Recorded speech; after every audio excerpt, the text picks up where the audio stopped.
Hello everyone, my name is Mekkkkkkkkkkah and you're watching a special video that I'm releasing after we hit 10k. It is not the 10k special that I've been preparing, but it is a special video that I'm uploading just to thank you guys for the 10,000, the ridiculous number 10,000 subscribers that we've hit. Thank you so much. I've run out of cliche things to say already, but I'm just amazed that 10,000 people or more actually watch my stuff. I remember people were actually subbing and unsubbing just to try and make me hit 10k on my birthday, which we didn't manage to do. We hit it one day early, but it's fine. I appreciate the dedication. So today I'm going to be speedrunning Pokemon Red, but a very special version of Pokemon Red, and you're going to see why in, I think in about half a minute. So it's going to be exciting, and it's going to be very different from what you're used to. If you don't really know anything about Pokemon or speedrunning, you can stay here. Don't worry, because I'm going to be explaining a couple of things. I am not like an expert at Pokemon speedrunning or anything. I did it for fun a couple of times with a friend from Smogon, but like I am nowhere near the caliber as people who do it for, say, a living, I will say, or for stream careers or AGDQ or whatever. For me, it's like a casual hobby, and I'm not looking to compete, and this run is obviously not going to be like eligible for world record, as you're going to be seeing. I'm not even using an accurate emulator. But yeah, I am about to choose this guy right here, Mewtwo. We're going to be speedrunning Pokemon Red with Mewtwo, so obviously this is a hacked ROM. It's not the original Pokemon Red. There's a couple of other edits too. I'll get into those as we get there. Speaking of I'm called I, and Mewtwo is also called I, and Repels called you, so it looks like the game is self-narrating. Credits to Worcester for that idea. And also make sure that the names are also only one, it's not one pixel, it's like one character, right? One character, so it's like easier to load. So yeah, we're gonna be seeing just how good Mewtwo is at speedrunning this game. Rifle still has a Squirtle, even though the game said it wasn't Articuno. It's a leftover of a previous edit there, but Psychic just one-shot it. Mewtwo starts with two important attacking moves, Confusion and Psychic. Confusion kills weak things, Psychic kills stronger things. That's the basics of it early on. Mewtwo's not as brain dead as I'm kind of making it look right now. There are a couple of things that I found difficult when planning this route because I had nothing to refer to really.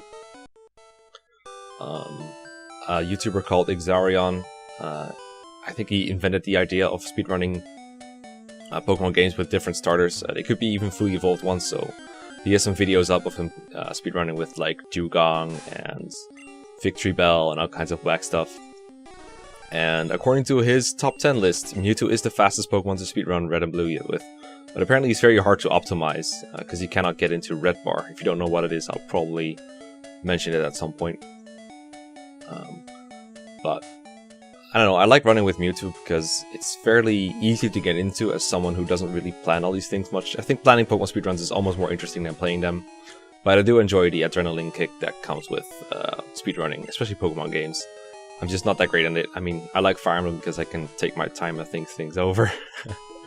But occasionally this is fun to do. It does take like 2 hours of your time every time you want to do a run though, because it is still a pretty text-heavy game. But the advantage of that is that I can talk over the dull parts and talk about things that like are not relevant at all to the speedrun if I want to. For example, things I'm planning to do on my channel, or random other stuff. Maybe make fun of Manx if I'm really bored. But yeah, so far we've had to go through Route 1 2 times. We're going to do it one more time. I think the average is like one encounter for each. One or two. Encounters are like the bane of Pokemon speedrunning in general. There are some ways to RNG manipulate so they don't happen, but generally they're just going to be unavoidable 10 to 20 seconds time wastes, depending on what it actually is. I talked to Oak from the side here. This is a funny trick that makes it take shorter for the rival to walk up to you, and the rival walks very slowly and he has that annoying bit of music. And by going there to Oak, he spends less time walking, and since he walks slower than the player, it's worth walking an extra 2 tiles just to make him walk. I think it's like 1 less? I don't know. Anyway, now we've got our Pokedex and we're ready to go on a quest, and our first stop is Brock. You can see on the left, for those who don't really know a whole lot about speedrunning, that's kind of a stopwatch we call splits. And for me, that serves multiple purposes. For one, it keeps track of time. We don't use the in-game timer for Pokemon speedruns anymore. I say we, but I'm not really part of the speedrunning community. But in general, people use real time now, so that means you can save and reset if you want. It just takes up a little bit of time. And the splits are basically segments of the game, and this program that I'm using called WSplit, it helps you keep track of how well you're doing in each segment, and it lets you know, like, it basically tracks your progress overall over the course of the whole game, but also for segments. So, you know, for example, you might screw up during, say, the Misty segment, but then the segment after Surge, you might make up the time. And so you can see, like, okay, I'm improving at Misty's segment, but I need to practice Surge more. Stuff like that. You'll find out how it works. I never had anyone explain it to me. I just watched a bunch of speedruns, and at some point I understood how they worked, so you'll find out. Right now we're doing the first segment.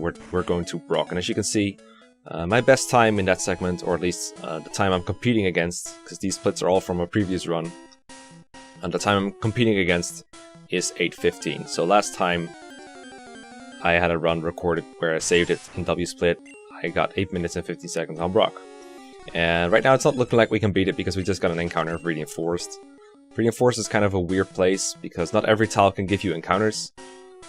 And the route I'm walking, I think, is the right route, but I'm not 100% sure. If you're more interested in how exactly it works, look up Radiant Forest encounters. You'll probably find a map of where you can walk without getting encounters and why. But if you pay close attention to the tiles that I'm walking on, you'll probably figure it out on your own. But I have to go through some tiles that have encounters no matter what, such as in this last column. And unfortunately, I'm getting another Weedle there.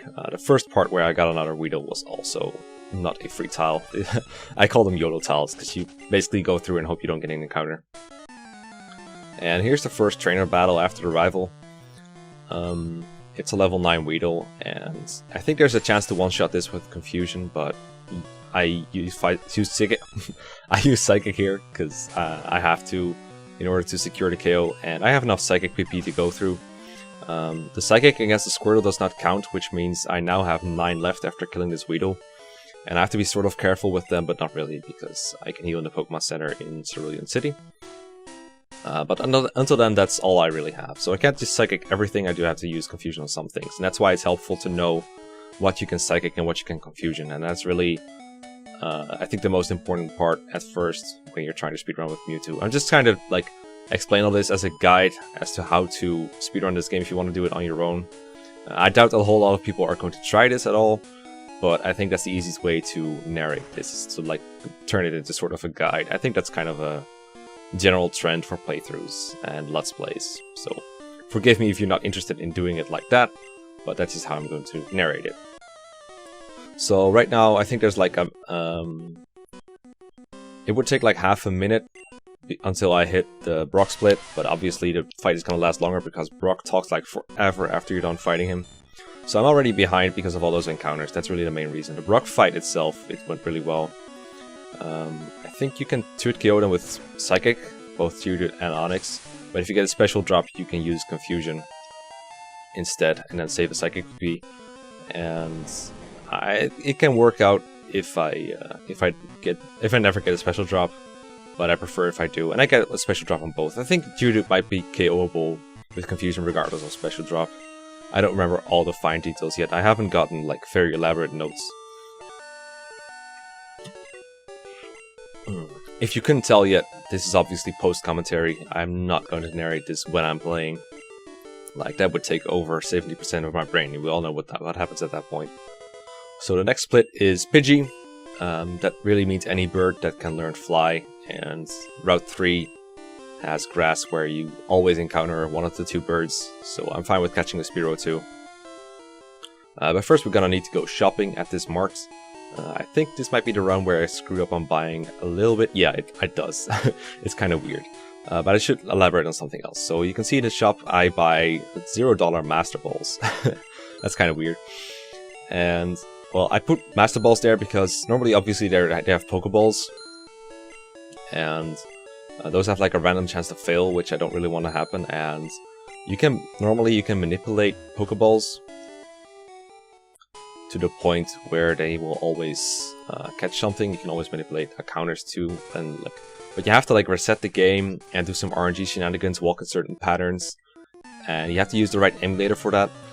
And Exarion, when he was putting these on YouTube, he would basically said, well, nobody wants to engineer the manipulations for that kind of thing, because this is just a fun category that we're not really competing in. So finding the right RNG seeds and everything would just take too much time with people who have better things to do. So it's acceptable to just hack the game as if you to get like favored things. I'm probably explaining this poorly. Basically, we're kind of eliminating a bit of RNG here by cheating and getting a Master Ball instead of Pokeballs. Because in the end, they fulfill the same purpose, and if you miss with a Pokeball or something, you just reset anyway. So it's not a very big deal. It takes a bit of RNG out of it. It's just a fun category, so there's no reason to stay 100% legit if it makes it easier to have a complete run instead of crashing and burning because you missed a Pokeball. That's basically the point here. This is Short Guy. He's like the bane of all speedruns, or he used to be at least, because he's like a Rattata that can use Quick Attack and crit you and kill you, and an Ekans that can wrap forever, but Mewtwo can one-hit KO both, and that's a great thing. As I said, I'm using Psychic against the things I have to in order to get a one-hit KO, and I'm using Confusion on things I don't have to. Between these two trainers over here, the upper one, you have to fight either one of them, but you don't have to fight both. If you fight the upper one though, you have to walk back and forth to have her load her original position, because if she sees you behind the other trainer, then she's in the way. So you have to walk back to Pewter City for a little bit and then go back, so you can get past. And she only has 2 Pokemon, so you think it's faster than fighting these 4. But I think the difference is very small, even if you're one-hit KOing all these guys. And in addition, by fighting these 4, Mewtwo hits level 12, and if you paid attention in Pewter City, I also bought Repels, which aren't there in the original, but again, this is just to replace RNG Manip that would let you avoid encounters anyway, but now nobody has to engineer the manipulations. So you don't really want to bother with getting manipulations if you can avoid it, so instead we just buy Repels, and it comes down to the same thing. Speaking of cheating, I also put in some Codebreaker codes to get Mewtwo max stats to reduce variance, because that makes it easier to plan out whether you have to use, like, say, Confusion or Psychic. Because for example, against this Caterpie, I think Confusion has a chance to one-hit KO with a max special DV, but if your DV is lower, then, you know, you might miss the KO because you had a bad DV. And I think it's more fun to have like repeatable runs where you can plan in advance when to use what move. So I just made sure that to get a Mewtwo with max stats instead. And that way I always know exactly what my Mewtwo can and cannot do. And especially for the later parts of the game, this is huge, because I don't have time to play the late game over and over and over again to figure out exactly what damage ranges there are, because in Pokemon, attacks do a little bit of random damage. They have like a bit of variance, where sometimes it KOs, sometimes it doesn't. And that can be very hard to figure out, even over the course of many runs. So we find a Pidgey, and we grab it with the Master Ball, and next split has S tickets.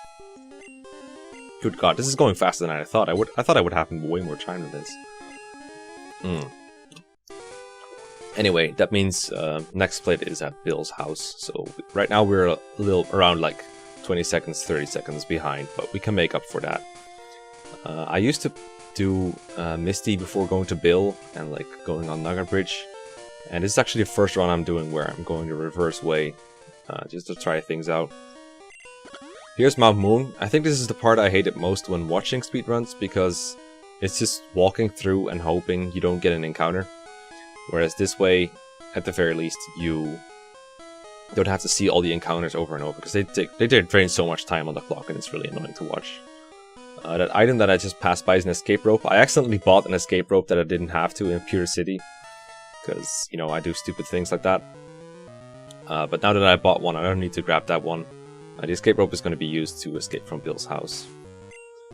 I'm using the Repel before it runs out to skip out on the Repel runout method.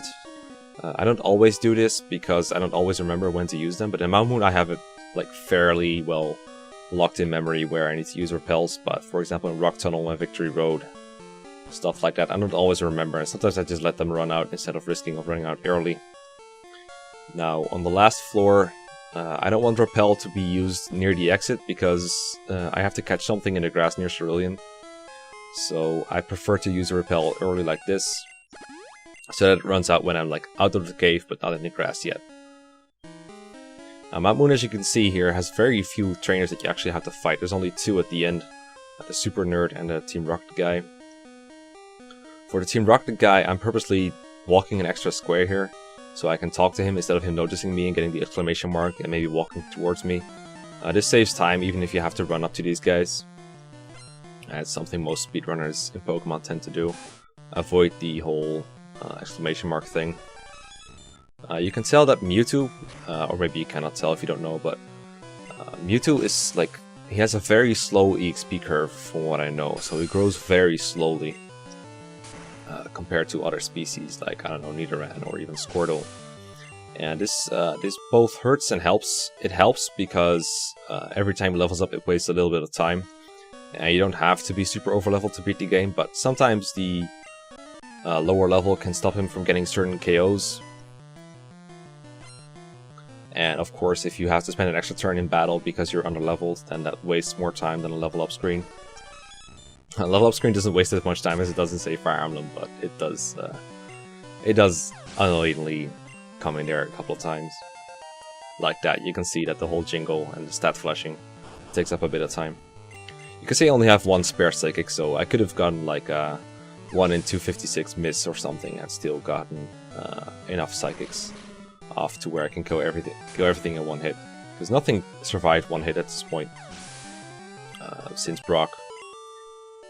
Except I think, yeah, there was a Metapod that I didn't kill because I had to use Confusion somewhere basically, and that Metapod can be confused, can be one hit KO'd, but that was like 2 minutes back, so who cares? So we get the Helix Fossil, even if Dome was better. Helix makes Super Nerd not walk nearly as long, so it's better. Now we're outside, the Repel wears off, excellent, we can just trek through. So the next grass has been manipulated to be 100% Sandshrews. Sandshrew is important because he learns both Cut and Dig, 2 moves that we'll be using a couple of times to save time. Takes a little bit of time to appear, but it's fine. We can just grab this one with our other Master Ball, and that's everything we're going to catch this run. Now another thing I haven't really mentioned about Mewtwo is that his cry is very long. It's a lot longer than, I think Nidoking is fairly long, but Blastoise, for example, is shorter, so that also wastes a little bit of time. It might not sound like much, but considering how often Mewtwo pops out of his Pokeball throughout this run, like during encounters or trainer battles, it adds up for quite a bit. So if Mewtwo had like a very short cry, it would be much better. I remember running against someone who was using Tauros as his starter, for example, and for him it was much shorter. Now here it's time to heal because I am out of physics, or out of psychics. I keep saying physic, oh god. When I played Fire Emblem I kept calling the physics staff psychic, and now I'm doing the reverse, it's really annoying. But yeah, so I used to fight Misty first, but now I'm doing a different route. And it's also the first run where I'm going to be abusing, what's it called? Fast text or something? I forgot exactly what it's called, but it's a glitch where if you talk to the bike shop owner and press B while you're in a conversation with him, he turns on a flag where text boxes, they just appear instantly and they don't have to type out like they usually do. You can tell it right here when I'm finding this rare candy in this guy's backyard. It just appears instantly. And it's going to be remain like that until I either visit a Pokemon Center or open the item menu, and I think it also changes in some other occurrences. But for example, when I'm talking to Rival, you can see that the text boxes go by much quicker, and I prefer to keep the state as long as possible, but I can't figure out how to keep it without using items or using the Pokemon Center, and I also cannot really avoid using those at all. At some point, I need healing of some kind, either through potions or a Poké Center, but right now, this is really convenient. So yeah, we're doing level 30 Mewtwo against this Pidgeotto, and it doesn't nearly KO, not even if I fought Misty first. And a little bit of menu mess up here, and now he sand attacked me. And this is really bad because it gives my attacks a chance of missing. And this Pidgeotto actually completely bodies me. Like, he got really lucky after this one sand attack, and this is when I considered resetting the game because it looked so horrible now. Like, look at how many attacks I'm missing. This is horrible. I don't want to switch in and out, but I have to use a potion now. And by using an item, of course, I set the text back to what it normally was. Still fairly fast, but not as fast as the instant text. And in addition, I also took like 40 damage. And this is sort of a good thing, because it can get me into red bar. I'm gonna switch in and out here on Abra. Not because I'm afraid of missing Abra, since I plan on using Swift against it, but just to reset the sand attack for the future Pokemon. So red bar, what it means is when you get low on health in Pokemon, there's this like bleeping sound that occurs throughout everything, and this makes the game skip out on a lot of cries when the Pokemon come out, and a bunch of other sound effects, and it makes the game slightly quicker. If you stay in red bar for a very long time, it can actually save like significance, like a minute or something, I don't know. So I thought if I get hit by quick attack often enough, which is the only thing that can hit me, because, you know, nothing is surviving a psychic. Or well, I think nothing is surviving anyway. Except the Squirtle, apparently. Yeah, so for example, imagine this is Squirtle got like a crit water gun. I would be in red bar for quite a little bit of time, I think. And the trainer battles coming up would be a lot quicker. This didn't happen though. But speedruns are made or broken. Speedruns can make or break depending on red bar in the first gen. It's pretty neat. It's pretty risky though, because you're always low on health, so you can die to like quick attacks and stuff like that, or even anything that survives your attacks. And you can also level up out of quick attacks, since you gain a little bit of HP whenever you level up. So it doesn't always work. I hear I run back to get quick text going again. Instant text, I think. Yeah, instant text is the right name for it. So, a bit of a screw up here. I don't know if it was worth it to go back and forth. I'm just kind of experimenting with it. I was just curious how long I could keep it up. NPC helpfully getting out of the way. But now I'm fairly sure that I can do all of Nugget Bridge with instant text intact. And that's key here. I still don't think it was worth going back and forth, actually. I don't think instant text saves that much time to where like it makes up for the 20 seconds, but whatever. So anyway, with that out of the way, we got Nugget Bridge to go through, and that's a bit of a slow part of the game, so excuse me while I grab some drinks.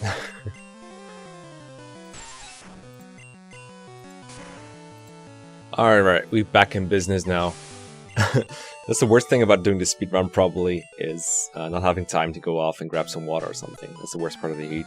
Besides hay fever. Hay fever was such a bitch, man. I hated it. I was sneezing all the time. I got some new meds for it, so maybe now I'll be better off. Because I want to finish recording this special so badly. But anyway, Nugget Bridge is like a really long series of annoying trainers that with Pokemon that just die in one hit. This is where you get like a bunch of EXP and where Mewtwo becomes overleveled for a little bit. And this makes it easier to KO things in one hit with Confusion. It is kind of annoying that we only have Psychic moves to work with, even though they are the best. They're not super effective on anything, on everything. I would have liked to be able to want to kill that Abra, for instance, but you'll see that the whole Abra line is pretty annoying to me in the speedrun. So, yeah, Pokemon is a great series. Like, it's really entertaining, but I really wish it had an option to just skip text. Like in Fire Emblem, you can press A to advance the text a little bit, you can press B to skip like one conversation, and you can press start to skip like a whole series of convos and basically go to the next chapter. Imagine if you could skip all the text in Pokemon. The speedruns would be so different, because, you know, you'd be on your seat all the time and it'd be a lot more fast-paced.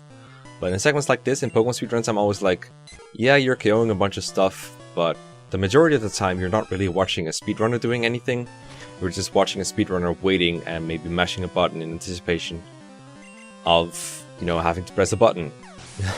But there's nothing happening right now, and that's kind of annoying. Also, that Pidgey surviving was kind of annoying. I was hoping he'd put me in red bar or something with like Gust plus Quick Attack. I don't know. I should probably just have used Psychic. I think I thought I might have to save Psychic as well. I don't know, it made sense at the time. That's really the whole speedrun in a nutshell, is me kind of making decisions on the fly. Because the run isn't really that committed to muscle memory. Maybe there are the first 1 or 2 gyms, but after that it's kind of a free-for-all where I'm just constantly trying to remember what do I do next, what do I do next, whereas the more of seasons, I will say, speedrunners, they just know, okay, I see this, I do this. They have like every move they have to make committed to memory. And that makes it a lot easier to improvise for them if something does go wrong, but if they like generally, if things go the way they're expected to, then they will make the right move every time. Like, they'll just instantly make the right move. Whereas I'm still thinking like, okay, I see this, so I need to move there, and then do this, this, and this. And in some segments, especially like the fly segment, that's really intense. And it makes it pretty difficult to do it without any silly looking errors, like walking in the wrong direction, using the wrong move, using the wrong item, picking up the wrong item, that kind of stuff. But that's what makes it interesting to me. But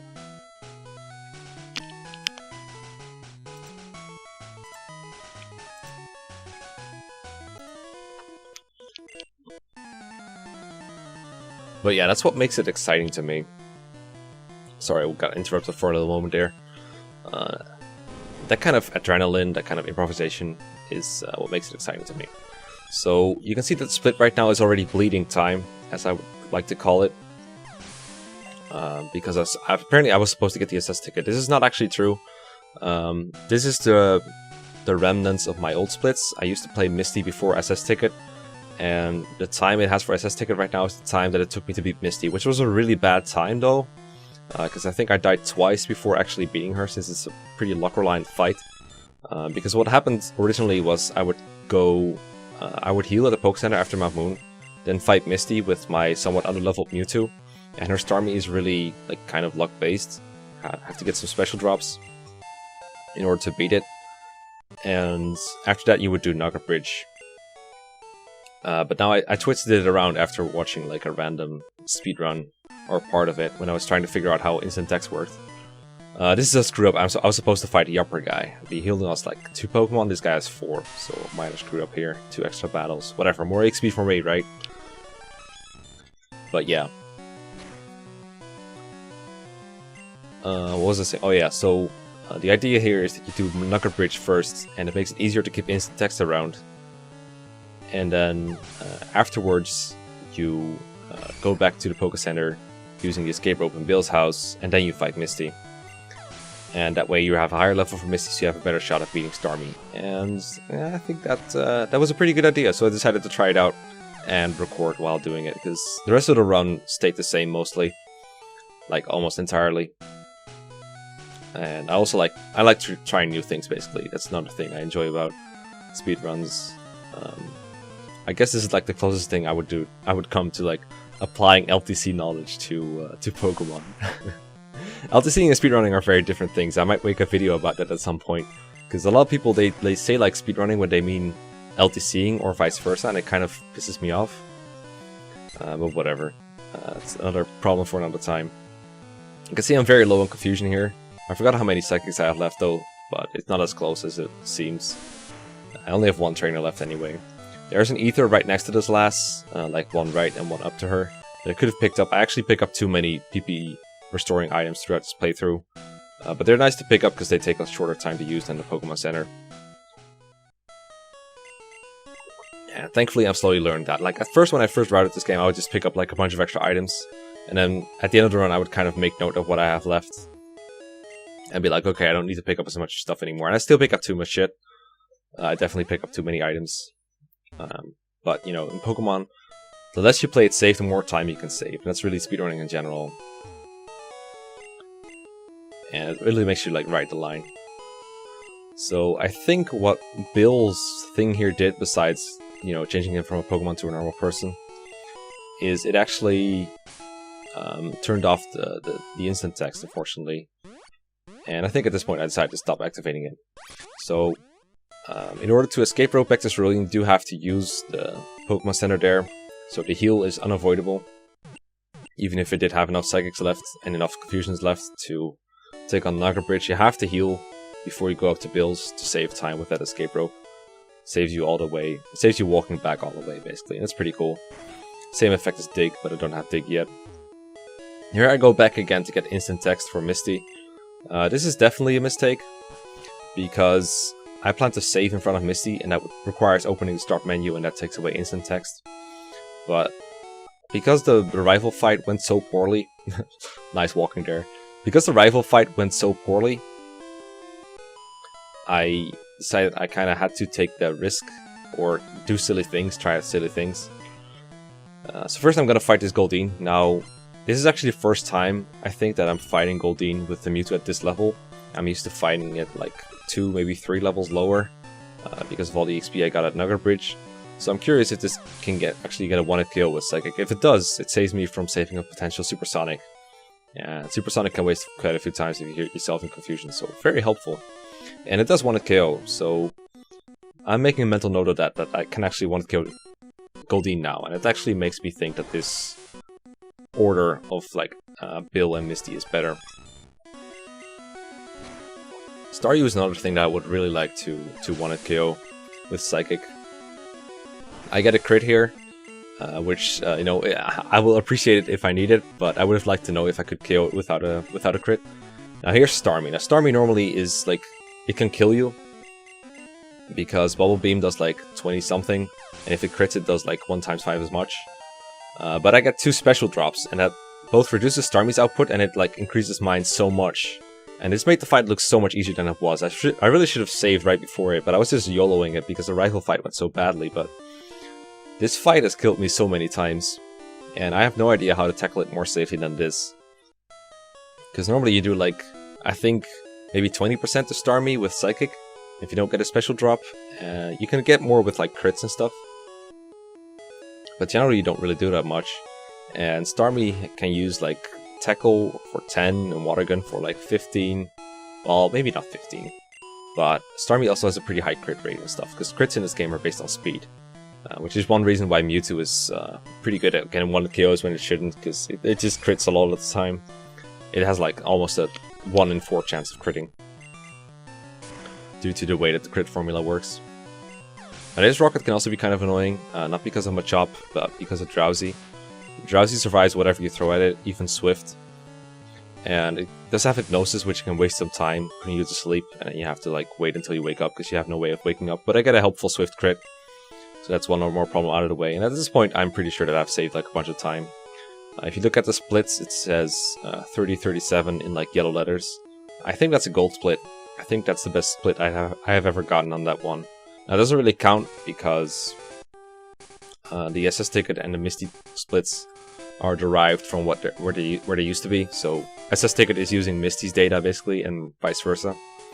So it doesn't really count, but it is encouraging to see those gold letters. Underground Path, I pick up a full restore.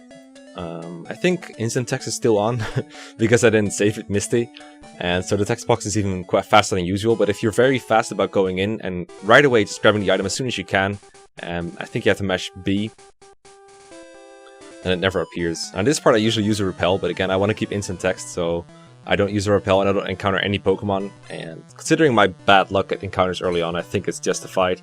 I don't feel bad at all for that. I mean, you should never feel bad about getting good luck in Pokemon. Whether it's speedrunning or competitive play, you just take the bad with the good, that's how it works. I've also been pretty lucky about quick attacks. Not a whole lot of things have used quick attack on me, because every time one of those happens, it wastes a little bit of time, since if they never counter, they don't get to use an attack and waste your time. Now, just to clarify, I am planning another 10k special of some kind, and that's in the works, but progress has been slower than expected because of all the hay fever, so this is not all you're going to be getting. But I just wanted to put this out there because this is something I've been doing as a hobby for a little bit, just to waste some time whenever I have a couple spare hours. But I always thought it would be funny to like commentate one of my own speedruns, and you know, I finally managed to find some time to do it. And now this guy has Eradicate that I think I've seen survive confusion a couple of times. Yeah, like the level difference makes me feel like he shouldn't, but he still does it sometimes. But in this case, he just dies right away. Eradicate is kind of annoying. It can like quick attack too, so annoying Pokemon.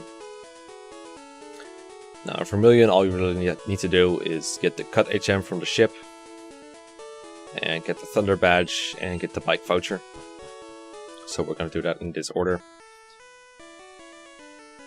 Instant Text saving some time here. Now there's another rival battle on this ship that like guards the captain's room where Cut is. And once again, Pidgeotto is there, and it looks like Pidgeotto it likes to troll me. And so like, why did I walk on the stairs? I think what was happening at that point is I was trying to do something fancy with the controls where I hold on to one button and then press the other and then let go of the first, but it didn't really work out well. I think it happens to me on the way back too. Kind of the same mistake in reverse. It's kind of annoying. Yeah, Pidgeotto is here. I think at this point Psychic is a 1-hit KO, but don't quote me on that. Only 4 Psychics left after the Psychic. It takes me a while before I get another heal, but I don't have to use that many Psychics, so I think I'm okay. This Raticate is the same level as the one outside of Vermilion, so it has the same chance of surviving Confusion, and apparently it doesn't, so that's great.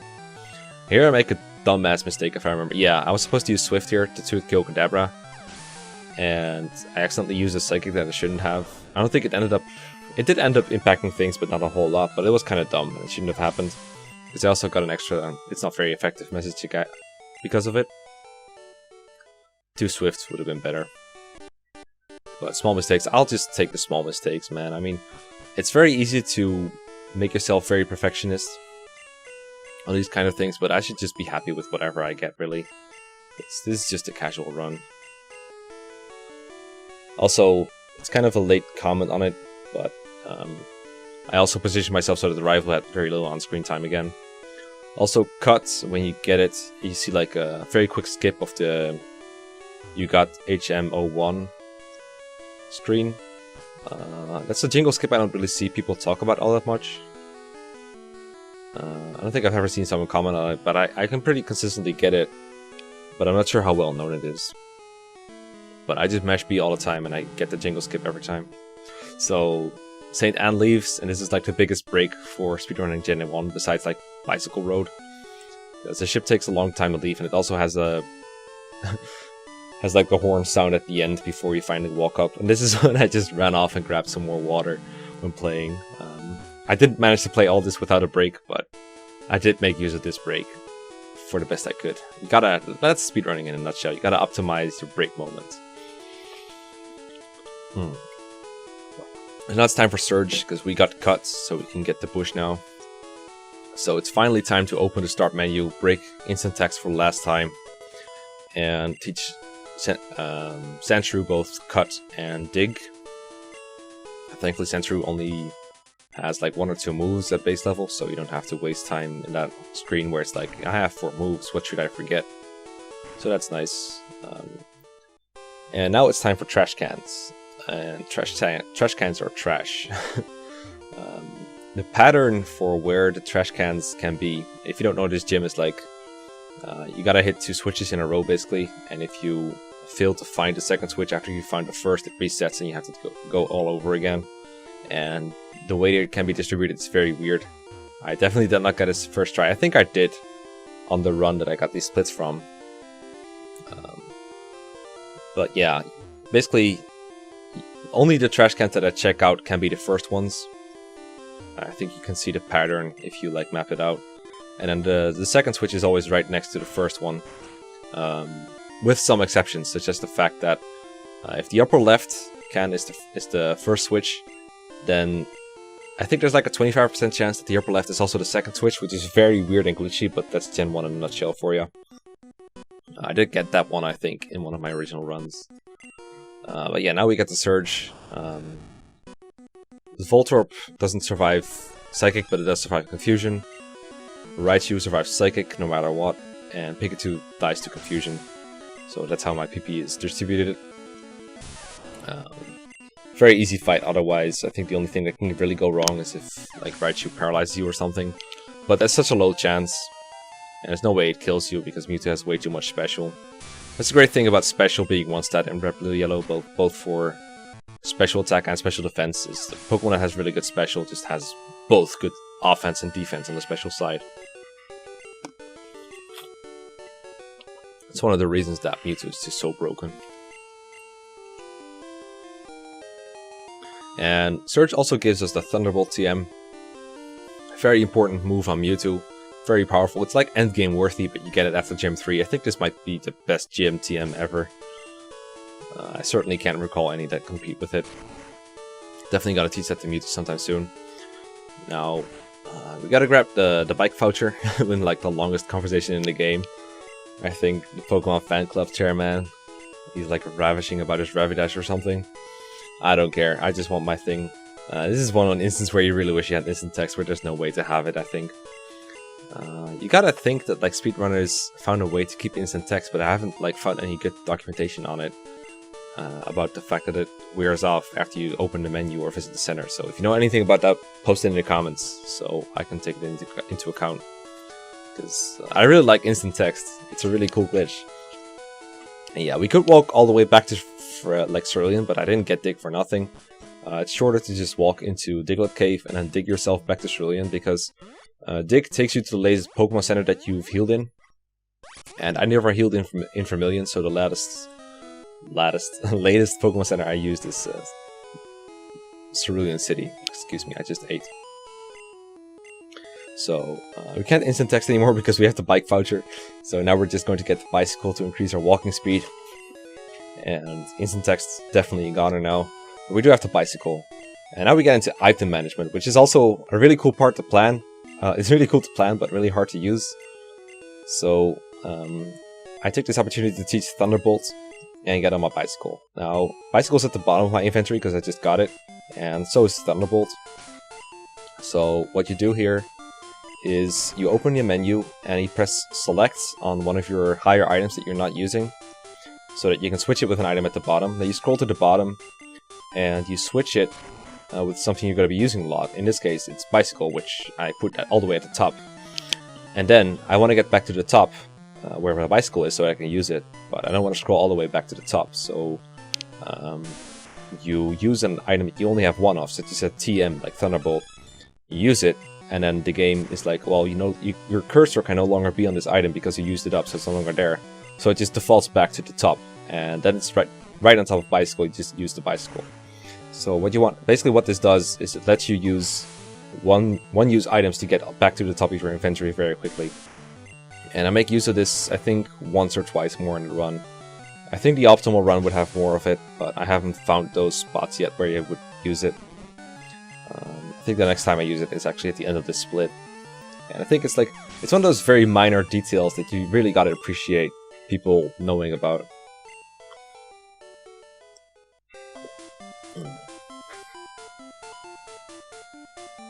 So yeah, we're on the way to Rock Tunnel, and this part is pretty intense. I mean, the trainer battles aren't really, but it's more like the movement gets a bit harder on the bike, so you move a bit faster. And it makes it easier to make mistakes and slip up a little bit. Rock Tunnel is also in the darkness, and I didn't get the Flash HM, because for that you have to catch 10 mons and then walk a long while to talk to someone and like get it. It just takes way too long, dude. So you gotta know how to navigate it in the dark, and you cannot see yourself or the trainers. You can see the walls though. And I don't actually find it all that hard to memorize where everything is in Rock Tunnel. You're gonna fuck up like the first couple tries, but it's not that hard to memorize. I think a lot of people did it as kids. Thunderbolt also opens up another avenue, by the way, which I haven't really talked about yet, which is avoiding super effective messages. I sort of mentioned it at Kadabra, but for example, Weedle, it's weak to Psychic, so every time I would use like Confusion on it, you would see a super effective message. But if I use Thunderbolt instead, which still KOs it, because Weedle is weak as shit, you would not see that message anymore, and I would still get a KO. And every time you can see it, you can avoid seeing a text box in Pokemon. That's worth it. Now, Rock Tunnel, one hard part is like getting up to trainers without them getting an exclamation mark, because you cannot see where you or the trainers are exactly. So that's kind of annoying.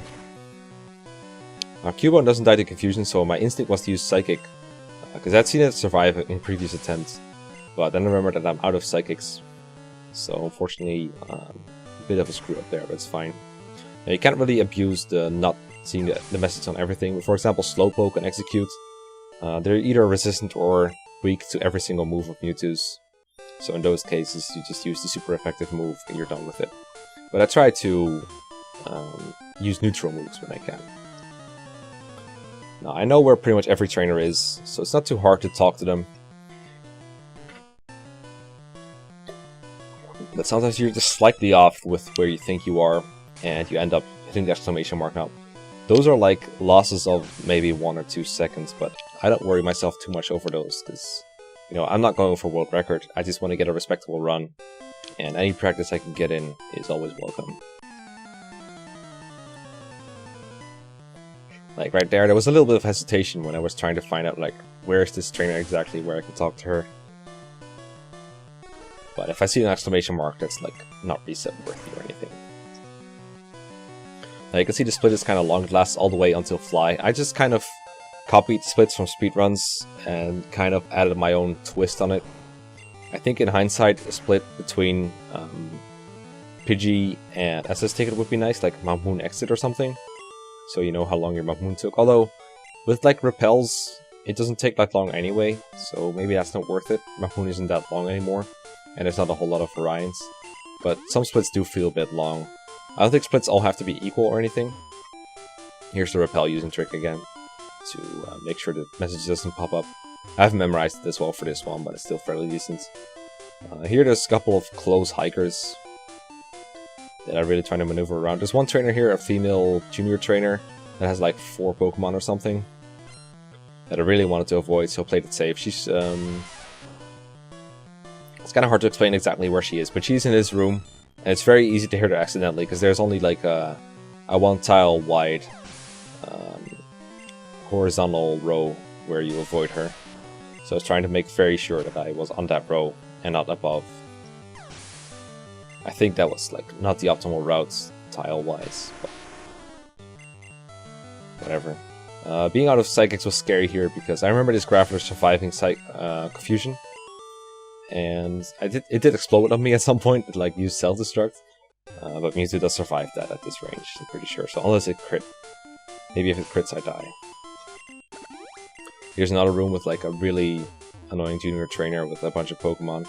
I hit it before in like a race against someone, and I really want to avoid doing that, so I take what's probably a suboptimal route again, but it's whatever. This is the last trainer inside Rock Tunnel, the exit is right ahead. As you can see, the trainer battles at this point are basically trivial, even though I'm only capable of using Confusion as my psychic moves. Everything is still like far low, like low level enough to where I can just KO with Confusion. I'm still not gonna heal for a while. I'm not gonna heal in Lavender Town. My first healing stop is Celadon City, because that's my next best hub, as they call it. The place where you end up if you use Dig, Teleport, or an Escape Rope. Because that kind of stuff is quicker than using Fly. And in some cases you can't even fly right from where you are. So your hub is very important. And healing also takes time in general. So at this point you can see that I have like 9 minutes left to get to Fly. And even if you're playing casually, you know that from here you can get to Fly pretty quickly. So I think the time saves from like instant text and the route change are really going to end up showing soon. Because the last few splits I zeroed them out because they were basically meaningless with the route change. So it's going to be interesting to see just how much time I end up having saved. Now there's 2 trainers here that I could have fought. The other guy is a gambler with 2 Growlithe, or a Growlithe and a Vulpix, and this girl has 2 Clefairy. I'm not sure if I KO'd this Clefairy with Thunderbolt or not. I ended up critting both. Kind of strange. Would have liked to know that, but I chose her because the Vulpix has Quick Attack. So, assuming that Thunderbolt KOs that Clefairy one hit always without a crit, and I think there's a chance it does. I think the last is the better trainer to fight. And this Underground Path has an Elixir and I think one other good item. I think it might even be a Max Elixir, but I don't need it to complete the run. I think it's better to pick up this one than the Max Ether that I picked up in the bush right when I came out of Rock Tunnel. I don't think I should have done that one in hindsight because I never use it. Whoops.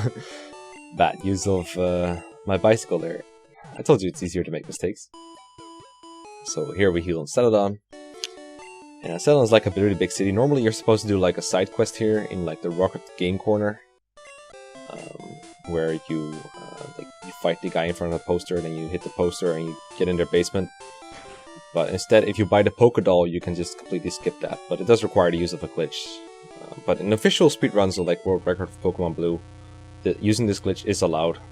I think it's not even called a glitch. So, whatever. I make use of it too. Saves me a bunch of battling. Here I took the elevator. This route through the mall was actually kind of improvised. Usually I just go up the stairs all the way, and then when I'm done I take the elevator down, I think. But this time I just went straight for the 4th floor to get a Pokédoll. And then I'm going to get the 5th and buy 2 pure waters. And by 5th I mean the rooftop. 2 pure waters, one is for the guard to get to Saffron. And the other is for the girl to give me Ice Beam TM, which is the last move that we're going to be teaching to Mewtwo. We're going to do that in a little bit. This will complete Mewtwo's moveset. So that's Confusion, Psychic, Ice Beam, and Thunderbolt. Not in that order. And Ice Beam and Thunderbolt both provide like perfect coverage, so I can hit like neutrally on almost everything, and a lot of things for super effective damage. And here, because Mewtwo is so fast and fairly bulky, the only item that I need to get my 1-hit KOs are X specials. Usually a speedrun gets like X accuracy for Horn Drill or like Fissure or stuff like that. But Mewtwo doesn't need that to 1-hit KO, which is very nice. Only needing 1 X item. I don't know if it like really saves time buying that stuff. It technically does. But it's just very easy to know that, like, okay, if I cannot 1-hit KO yet, I need to use more X specials. It's very easy to plan. I also got Super Repels, because they last longer than normal Repels. It might be possible to plan this run without Super Repels at all, I'm thinking. But you would definitely need, like, maximize your money in Pewter City. Maybe sell the buy TM or something. I'm just kind of improvising that. I'm not sure if it will work, but it would save me a shop visit and an inventory slot. And here you go through a secret, quote-unquote secret exit of Cerulean City to get the Fly HM, and that wraps up this split right here. Kind of blackmail this girl into giving you the Fly HM. It's time for another bit of item management. I'm gonna switch something from the bottom to the top where that potion is, and teach the Fly HM. This doesn't take me back to the top because Fly doesn't have 1 use, it has infinite uses. But teaching the Ice Beam TM does. And I forgot what I even do with the top slot. I don't think there's actually anything I need to do with it anymore. In normal speedruns of Pokemon, there's definitely more things you gotta switch around here. I think it's more X items or something. But yeah, here I just fly back to Lavender Town. Because with the Pokédoll to get rid of the ghost at the top of the tower, there's no need to do anything else in Celadon until Erica. And, you know, I could have done Erica right here. I think Mewtwo 1-hit KOs our guys at this point. But this is the more logical route to take, I think. Erica, as you can see at the splits, is much later. Another 2 things I always confuse is like Erica from Sacred Stones and Erica from Pokemon. I always misspell them because, you know, they both exist. It's kind of annoying. I think I just pronounced them the same even though I'm not supposed to. Anyway, Pidgeotto is back to troll me. I'm not sure if it goes down in 1 Psychic this time, but it does Quick Attack. Okay, yeah, it does go down. Good. So, everything that he has here is just 1-hit KO'd, with the exception of Kadabra, of course. And at this point I no longer have Swift, but I do have Ice Beam and Thunderbolt. If you use 1 X special, I think you 1-hit KO Kadabra. And this also lets you get a couple of like neutral 1-hit KOs against some Pokemon, I think. But I think it's better to just attack Kadabra straight up, and if you get a crit, you save some time. Or if you get a freeze, you save some time. Kadabra actually confused me, which is scary for a little bit. Because if I hit myself in confusion, that would definitely lose me some time. But if I use X specials against, say, Pidgeotto, then I would have a chance to get stand attacked, I think, so it's not that great. And thankfully, both times that I was confused, I was able to attack right through it, so other than a couple of messages, there was not a whole lot of impact on the run. And you can see that the Fly split is actually almost 6 minutes ahead. So at this point I'm very optimistic that I will get a better result than the 157.03 that I used to have. I mean, not that this record means anything, but it's just nice racing against myself. So yeah, I was on my way to like find the Super Repels at the bottom, but I think I should have, instead of switching the X specials, which I wasn't going to use for quite a while, I should have switched the Super Repels to the 2nd slot, and then be worried about the X specials later. But instead I just used up my old Repels instead. I think I only need 2 to get through this tower. I think most people remember this tower as like a really annoying experience with a bunch of trainers with Ghastlies and Haunters that a lot of your Pokemon can't even touch. Mewtwo just kind of minces them up with confusion. He is, as we say, super effective. These guys are like really annoying to both War Turtle, or yeah, I think it's War Turtle at this point, and Nidoking. Kind of funny because they both learn like a bunch of ground moves. Well, they learn it quick at least.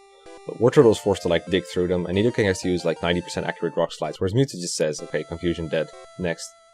You only have to fight 6 Ghastly total. There's 3 trainers with him, 1, 2, and 3 Ghastly. As long as you walk the right path, of course. This is the second heal in a pretty short time, but there's no way to avoid it, and you might as well take it. I guess you could fight a trainer to avoid it, but that just defeats the point. It's a nice free heal, and it means you don't really have to be conservative with your PP between the first Celadon heal, or I think it's the only Celadon heal actually, but they use it to Celadon Pokémon Center and now. But from now on, PP is actually a concern, because I actually don't think I am visiting a means to heal myself completely ever again. I'm not completely reliant on items. I did pick up 1 full restore and a couple of potions, but the potions are worthless now, because he only healed 20. My Repel wore off, because I forgot, but now I remember that, like, once I get to this floor I can just use another Repel, and it's easy to remember. And I don't have to, like, super optimize my Repel uses.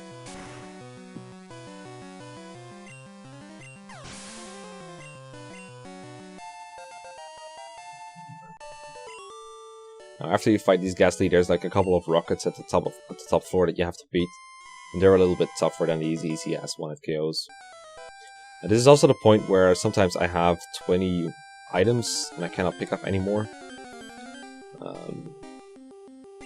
That's a really hard part to plan in this game. At least it is for me. I find it hard. Because there is advantages to having 20 items. When you're beating a gym leader, not getting their TM is a good thing, because it saves some text. But you do need to pick up some items in order to progress through the game, so it's always a delicate balance between having 19 and 20 items and knowing when to use your items in order to optimize. And I think that's very interesting, but it's hard to plan ahead because sometimes I pick up certain items and sometimes I don't, and I'm still not sure what the right and wrong way about it is. But for example, right here I used the Pokédoll, so now I definitely know for sure that I have less than 20 items in my inventory, and that means that once I talk to Mr. Fuji, I will get the Poké Flute no problem, so that is not an issue. But I just hate that moment, like not knowing that when you exactly have 20 items, because ideally you would have like a number at the bottom of your screen that says how many items you have. It's not hard to plan like the general thing, because there's a lot of items you always have, like the TMs you get from the gym leaders at first, such as Bite and Bubble Beam. You always have those. You always have the Helix Fossil. You always pick up the rare candy in order to get here, because it's in the way. That kind of stuff you always have. Key items like the bicycle, all that kind of stuff. But there's some items I sometimes get and sometimes don't, like the Antidote. You might already have used your full restore that you picked up in the underground path. You might have used up your rare candies. Ideally, I try to use rare candies right after Mewtwo has leveled up, and at some point where his level matters, either because I'm about to use a Repel in an area where the Pokemon are about Mewtwo's level, or because I want him to hit some benchmarks for a certain gym. I'm not sure what the optimal use of rare candies is, but those are variable too. So sometimes they are in your inventory, sometimes they aren't. So if you're doing one of these runs, let me know in the comments how you use your rare candies and how you manage your items exactly, to make sure that you get as few gym leader TMs as possible while still completing the game. And don't worry, I make plenty of errors with this. Making errors is like my specialty at this point. Yeah, this rocket is pretty long. You might have seen that I didn't walk up to the second rocket, instead I just let him come to me. This might be suboptimal, I'm not sure, but I feel like because these are like some of the very few trainers that walk a little while. Oh, this Raticate survives, what a bitch. Got rewarded for my greed there. I should have used Psychic. Tried to use it, save a Psychic use, but oh well. Anyway, like these guys, after you're done fighting them, they walk out. So I felt like because they walk out of the room anyway, it's not worth it to try and stop them from walking. So the only extra little bit that I get from having them walk up to me is the exclamation mark, and I would also have to walk back and forth to get to the second rocket. So my instinct is telling me that it's fine to let the second guy come to me, but I'm not sure. Anyway, we get the Poke Flute that wraps up this split, and I think we're roughly still at the roughly 6 minutes of time save. Yeah, we're exactly on the mark here. So now I have Poke Flute, and we can wake up Snorlax. And obviously, there's 2 Snorlax that are in your way, but the quicker one to resolve is the one near Celadon, because that lets you take the bicycle road. Now, I end up using a Super Repel in front of Snorlax because a lot of speedruns get the rare candy that's hidden in the bushes on the bicycle road, but that was a mistake because I'm not getting that rare candy. I think it might actually be quicker to have a run where you do get the rare candy, but I haven't planned for it, so I don't know off the top of my head where exactly that thing is. But if I did get the rare candy, I wouldn't have used the ones I'm using right here. I'm using them because soon enough I'm going to be heading into the Safari Zone. Yeah, this was a bit of an unnecessary switch. I already had the X Specials and the Super Repels at the top, and those are like my most commonly used items from here on out. So I didn't need elixirs to be that close to the top. But it's fine to have them there. I do use them a couple times, but it's not worth switching them to the top. It's more time consuming than it saves time. Snorlax you can just run away from and it will be gone from the map. So no need to fight it or catch it. It does actually learn both Surf and Strength, so what I could do... whoops, I should have gone right here. I forgot why I even went straight down. But yeah, this is the second break, so I ran to the bathroom again to get some more water from the faucet. Because you don't have to use the controls here to stay going down.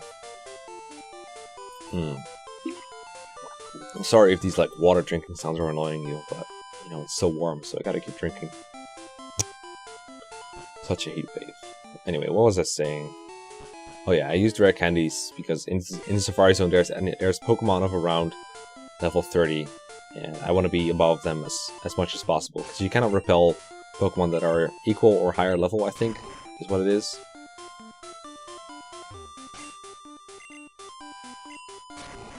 So I try to repel as many of them as possible. There's still like Pokemon that could appear. I think like Venomoth, for example, can be like level 39, level 40. So in the Safari Zone, I mean, I'm not there to catch all the Pokemon I want in the park. I just want to Surf HM, which is all the way at the end.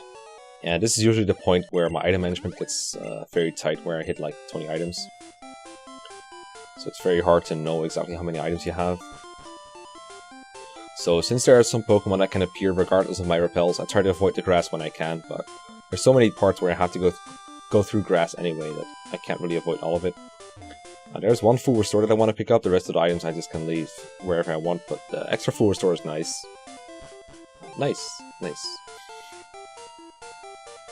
Because this is my only means of healing, especially status at this point can be very annoying if it happens to you. And there's definitely a high chance of that happening since the Pokemon in Kokka's gym, for example, can poison you. Another area where I should really work on memorizing when to use repels. It's not that hard. I don't know why I haven't made notes of it yet, but I guess after doing this commentary I should probably make notes of it. If I'm revisiting this, I'm not sure. It feels like I'm kind of finalizing the run, honestly. I kind of want to move on to other things, but this is just a fun hobby. This was a dumbass mistake. I should not have picked up this revive. I never do it, but I think I was just... When I was playing this run, I was like doing commentary in my head. So now I have to toss a couple items, because I estimate at this point that I have 20 items, so I free up 2 slots. One for Surf.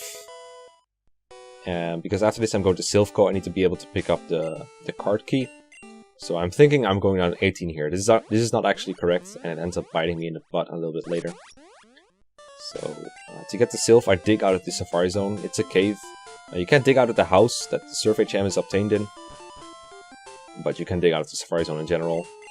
And because the hub is in Celadon, this is very close to a bunch of locations. It is the closest Poké Center to Erika's gym, to Saffron City, so to Sabrina's gym, and to Silphco.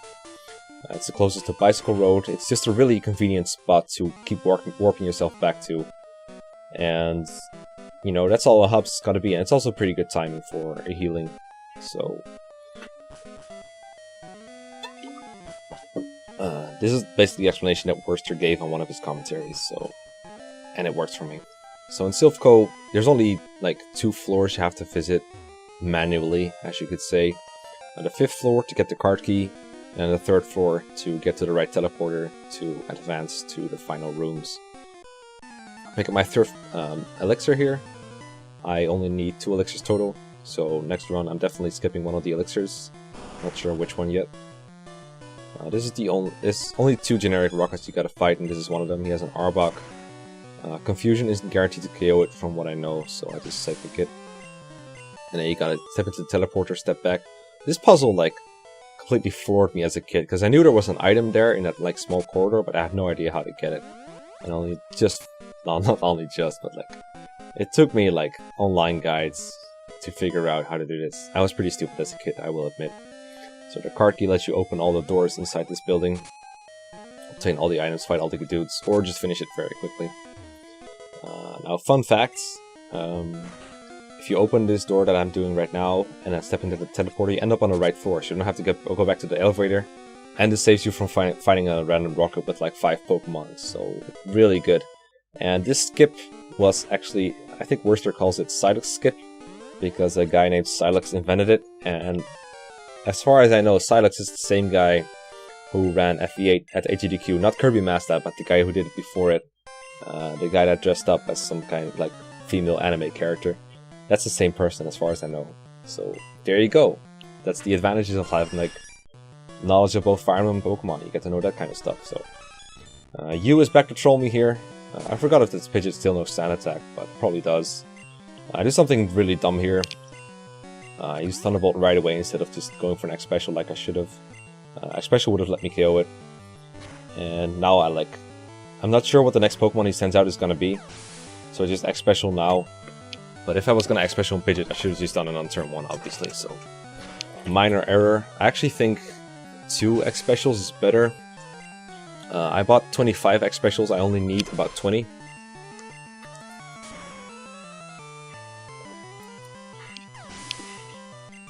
I think the safest amount to buy is probably like 21, 22, 25 is a bit overkill. But the point is, I had so many X Specials that I could afford to just use an extra one here. And the main reason to use X Specials is Alakazam. Alakazam is a really trolly Pokemon from Mewtwo because it has high special, just like Mewtwo. And against random AI, it can like confuse you with Psybeam, that kind of stuff. But against Gym Leader AI, that's kind of slightly different. They like to use like... They prefer to use quote-unquote effective moves. So if they have super effective, they will try to use super effective. And if they only have like neutral and not very effective, they will go for neutral. But it even treats non-attacking moves as moves that can have type effectiveness. So, for example, Recover is a normal type move, but I will prefer using Recover over using any psychic move if it's backed by like good AI. Right now the Rifle has like bad AI, so it just uses random moves. But for example, Final Fight and the Gym Leaders, they all have good AI. Well, I think all Gym Leaders have good AI, yeah. So in those cases, Alakazam likes to spam like Recover. And that's why you want to have really high special attack with fighting Alakazam, so you can kill it as soon as possible, since it's so hard to want to KO. And if it spams Recover, you can be stuck in a loop where you keep attacking and getting recovered on. Also, I got Lapras as my HM thing. I still think I should try out Snorlax, see if it saves a bit of time. But like Snorlax, you have to like throw the Master Ball. You have to buy the extra Master Ball, of course, but that doesn't take that much time. But you have to throw it, see the Pokédex entry, that kind of stuff. And then... I don't think it makes much of a difference either way. Because for Lapras you gotta... excuse me. You gotta talk to that guy. And say like yes to him and that kind of stuff. So both of them have a bit of time wasting. And this Rocket is a bit of a douche. The Cubone doesn't die to Psychic. Or at least not the Confusion, so you have to Ice Beam it. And same for this stupid Marowak. And the Drowsy doesn't die to anything, and it has a chance to use Poison Gas to poison you. Being poisoned isn't all that bad in battle, as long as you want to KO everything. But, I I'm not gonna heal for a while anyway, so I just use the full restore now, because I have no other way to heal the poison. And every time something survives in battle, I would take damage from the poison. For example, if I wanted to use an X special first, I would also take poison damage, and taking poison damage in battle does waste a lot of time. And there's definitely fights in the future where having a lot of HP does save me a little bit of time. Or it doesn't save me time, it keeps me safe basically. I'm not done taking damage, is my point, so I want to have as much HP as possible, so I want to minimize poison damage. Giovanni overall is a pretty easy fight. I used to be pretty paranoid about saving PP or trying to avoid super effective messages, but I figured I should just spam Psychic and Ice Beam against things it's effective against. I get a critical hit on Kangaskhan. I don't think Kangaskhan survives either way because its special is really garbage. It might survive, maybe, in which case I should probably use an X special. The thing is, both Kangaskhan and Yorino both have multi-hit moves like Fury Attack and Comet Punch. So using X special can take up a bit of your time if they use the wrong move. Pretty annoying. Overall for Silphco, Mewtwo starts to look pretty underleveled. You can see that he's pretty low relative to the enemies. That's because I skipped a couple of things that were like more at his level. But it also makes it kind of slow to kill things sometimes. So I have to use like super effective moves or X specials to start killing things. But that's alright, it can't all be easy mode. So now Saffron is free and we can go get Sabrina. I think the order of Sabrina, Erika, Koga and Blaine is pretty interesting to plan, and I might change the order if anyone has any ideas why to do that. The key factors are that you can reach them through digging, and you can really do them in almost any order. You have to do Koga before Blaine, because Koga enables you to use Surf to get to Cinnabar Island. Other than that, you can change them around in almost any way you want. I left Koga for later. I also suck at teleporting, apparently. That was pretty dumb. RNG manipulation. But yeah, I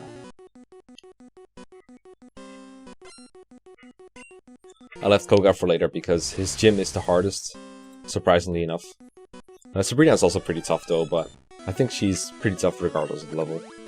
So this Kadabra, it likes to use, I think Sabrina actually, what kind of AI does she have? Yeah, she has random AI, I think, because Kadabra just uses a not very effective move when it has alternatives.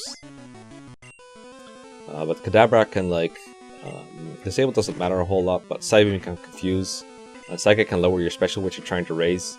You need a lot of extra specials to fight Alakazam, because her Alakazam will spam Recover. That's kind of weird actually, that her Kadabra is willing to use not very effective moves, but Alakazam is always using Recover. It's kind of weird. Anyway, here we encounter another annoying problem about first gen speedrunning, is that critical hits can actually hurt you even if they're, you know, hit by you. Because Mewtwo swallowed like 3 or 4 X specials, so it should easily 1-KO everything, or well, at least Mr. Mime and Kadabra. But when it gets critical hit, it does 1 times 5 as much damage, but it ignores all stat modifiers, even positive ones that would help out Mewtwo. So as a result, it does less damage with the critical hit than with a normal hit. And these critical hits are annoying as hell, because they end up costing me turns, basically.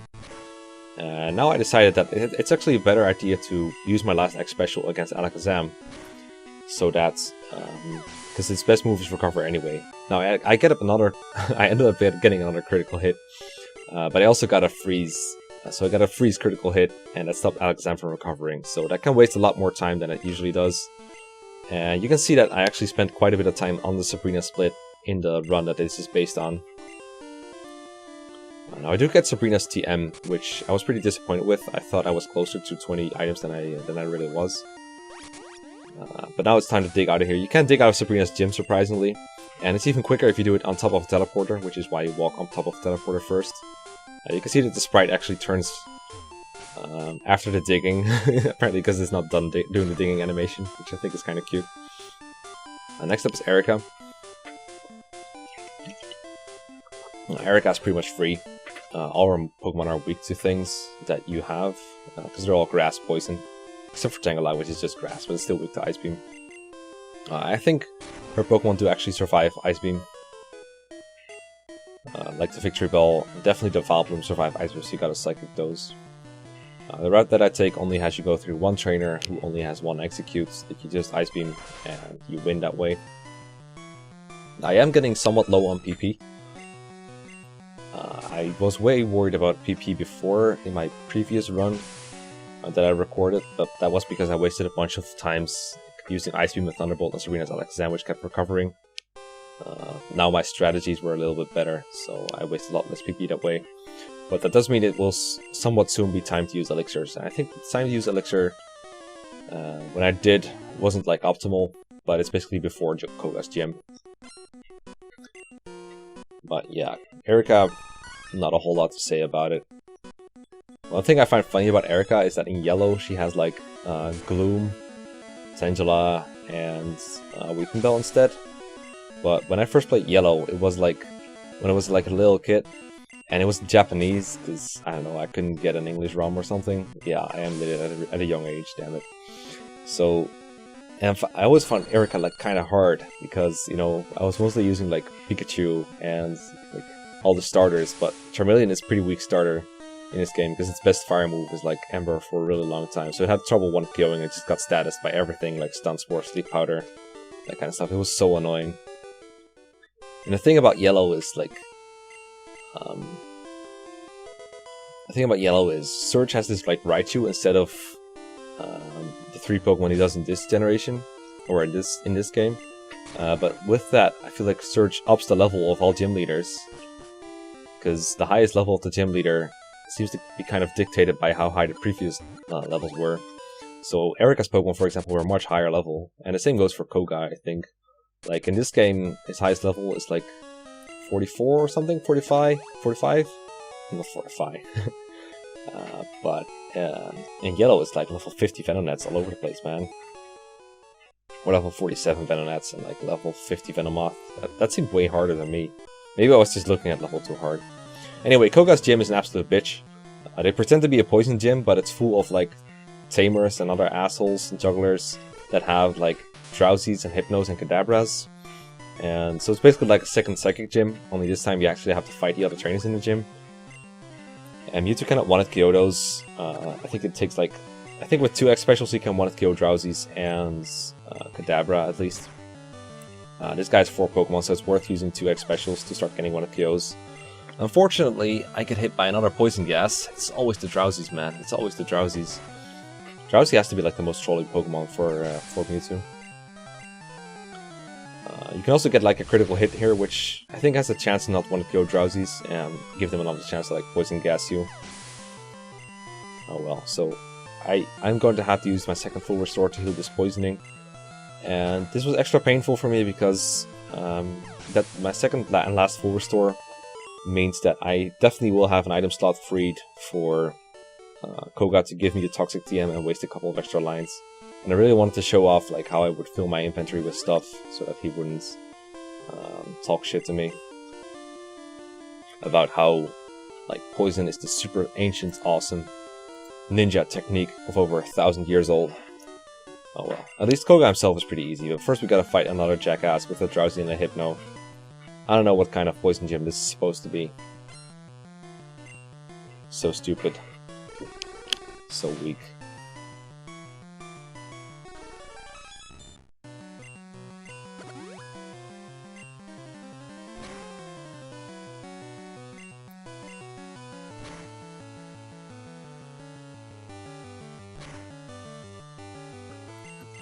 Sorry, I was just checking my phone real quick, because really, what else is there to say about a battle against a bunch of Drowsies? I used like one Smash Special, I think.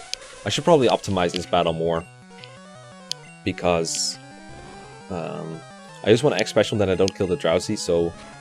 Oh wow, I got a 1 in 256 minutes. Hold the presses, okay. Let me talk about that first. So, in like Generation 1, there was like a kind of coding screw up where you can always... It's always possible to miss.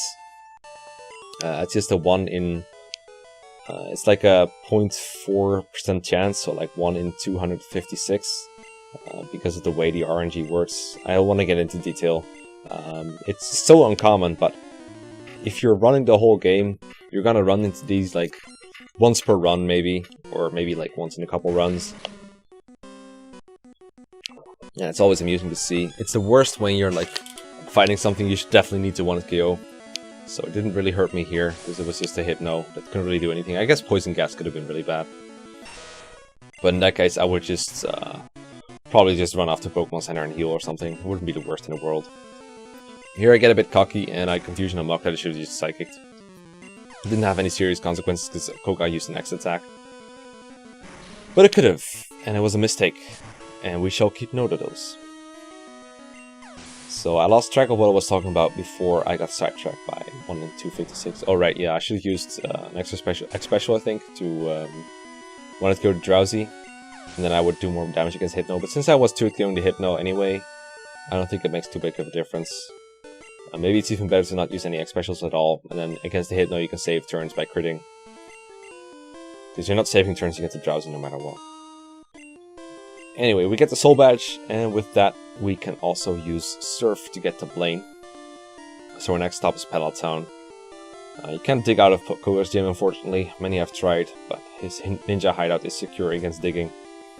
So instead we have to walk all this way back around. Now you'll see that the split is actually called Koga plus HM4. This is because I frequently, well not frequently, but like several times in my life I have forgotten to use Strength. Or obtain Strength by giving the teeth to the Warden. But now I do it, thankfully, because this split so kindly reminds me. So I only split after getting HM04. Now there, I think an argument could be made for using Strength here to get that rare candy. Give me to an extra level so that you get less encounters. Both Cinderella Mansion and Victory Road have pretty high level Pokemon that you can encounter even when using a Repel, when Mewtwo is your first Pokemon. Press is still out on that. I think I should probably take another look at where all the rare candies are in the game that are easily obtainable, and see if I can optimize their use. So, after some menu screw-ups, I do remember to teach Lapras both Surf and Strength. It's a pretty good opportunity to do both, honestly, since you're in this menu and in this mode anyway. You're like, okay, I'm teaching AHMs, so where do I go? I think that's something I haven't really talked about enough. It's like cursor management. Whenever you open the start menu, your cursor starts at something. I think it resets every time you enter a battle. It goes back to being on Pokédex, but if you haven't been in a battle, it will stay at the same thing. And I have trouble remembering where it is at any time. Like sometimes you see me go back and forth, just trying to find a Repel or whatever. And that's definitely something I could be working on. It's definitely part muscle memory. So if I did speedruns more often, it would definitely help me out more often.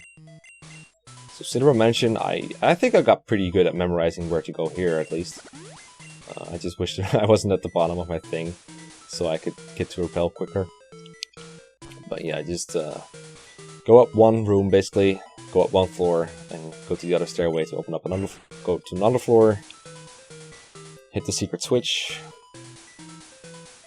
and from there everything is pretty self-explanatory. The secret switch is there's doors, and sometimes they're open, sometimes they're shut, and one switch controls all the doors at once, so one door might open, another might shut off. And the goal is to get to the end of this whole quest here, to get the secret key, which will open Blaine's gym. Which is a bigger pain. I really hate Blaine's gym. And I haven't memorized the Super Repels here very well, but I was just kind of experimenting with it. And since I bought more than enough, as I say that, I get an encounter. Stupid ass high level Weezings. It can be level 42, I think, so I don't think you can prevent yourself from ever encountering these, but if I had 3 more rare candies, for example, I could have prevented that one. But yeah, secret key, you do need to have space in your inventory to get it. But then you don't want to have space when you fight Blaine, so you want to have exactly 19 items at this point. And that can be pretty tricky. There is a rare candy here that I could get, but it's a little bit late. But yeah, I was out of item space here, so it's time to start tossing things. I don't know why I scrolled down this much. I could have just tossed the Brock TM34. But there is the secret key, and now we can dig our way out and then fly back to Cinnabar Island for Blaine's gym. Blaine's gym I really hate, because it's boring, easy, but if you make a mistake, it costs you so much time. The way it works, if you don't remember, is... I didn't notice the first time I played, by the way. But the way it works is as following. There's machines with, quiz questions on them, and if you get the right answer, the door opens. But if you get the wrong answer, then you fight the trainer. Now, what I did as a kid was I just talked to the trainers and fight them. And I didn't know what these guys, things in the corner did, and I didn't care. I didn't even try. I just went straight to fighting these guys. But then yellow came, and I talked to the trainers, and nothing happened. And I had no idea why, because it was in Japanese. So I was like, why the hell are these guys not fighting me? And then I finally figured out you had to go through these machines instead. It was in Japanese, so I still couldn't solve all these quiz questions. And the questions aren't that hard, but if you're trying to speedrun, you don't want to like read the question and then figure out what answer is the right one. You want to be able to go like, okay, yes, no, yo, no, yes. But if you don't have this memorized, it's annoying. And I used to not have this memorized. I do at this point, so I always know what I'm about to do. It looks like I'm standing still for quite a while after each of these questions, but that is lag. The game is lagging while it opens the doors, and that's another reason I hate this gym, is I can't move sometimes. Also, the answer to all questions is not yes. You press A for yes, or you press B for no. That's quicker than moving the cursor whenever no occurs. So keep that in mind. I think it's like... the first question is like, does Caterpie evolve into Butterfree? And that's kind of a trick question, isn't it? Because Caterpie evolves into Metapod, but apparently it also evolves into Butterfree, like indirectly or something. Last question is pretty easy though. I don't think Tombstoner is a real TM. That's my favorite question though. Took another bit of a break here, because you know I really had to like visit the restroom at this point. I've been playing for like 1.5 hours or something. Yeah. Okay. So, I better have Burn Heal. Blaine isn't too difficult. I think 2 is the optimal amount of X specials. I don't think 1 allows you to 1-hit KO everything with Psychic. I'm still not sure, because I haven't played the late game a whole lot. You gotta see something I'm using here is while I use the second X special, Growlithe actually tries to use a Super Potion, even though it's at full health, which is very strange. Actually, this isn't true, because I think Growlithe used Takedown on the first turn, but even if they're at full HP, Blaine will attempt to use Super Potions sometimes on this Pokemon. It's a very strange phenomenon. You don't really see it against Pokemon you're 1-hit KOing while faster, because item use does not get prioritized in this game. It does go according to speed for the opponents, so if they are slower, they're going to be using items after you attack.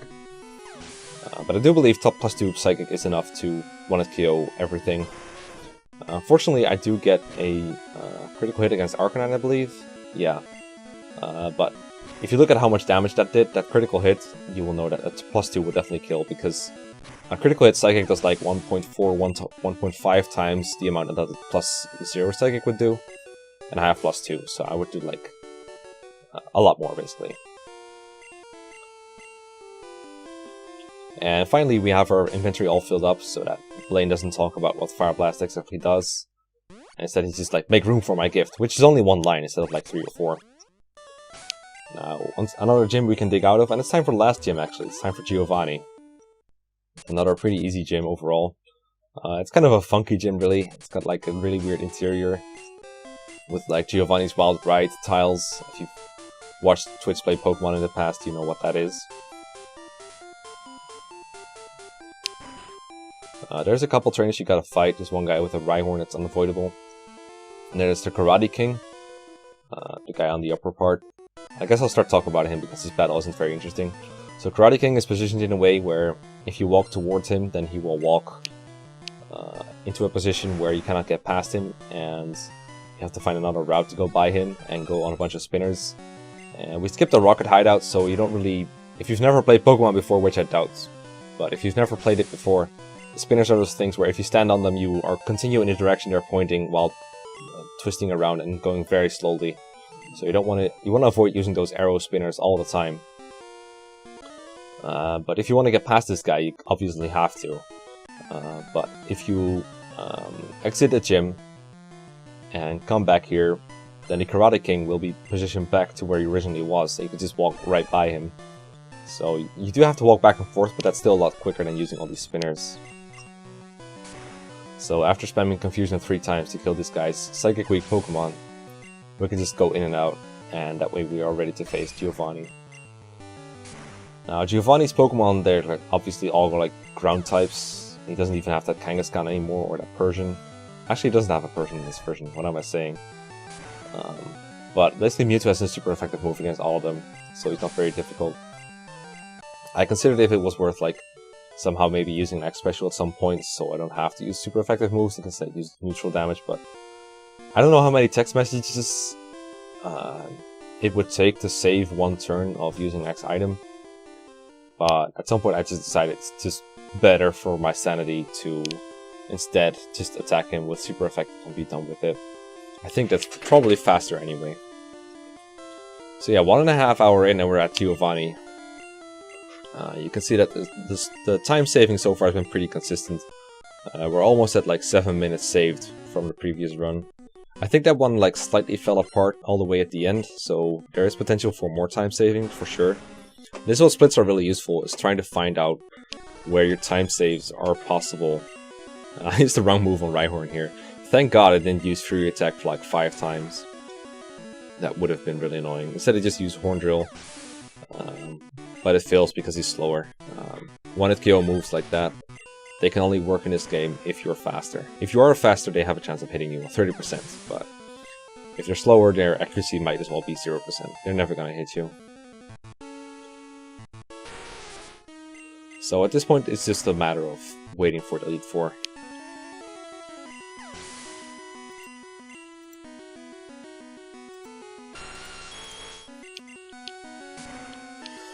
Okay, so I lost track a little bit because I went to get some more water.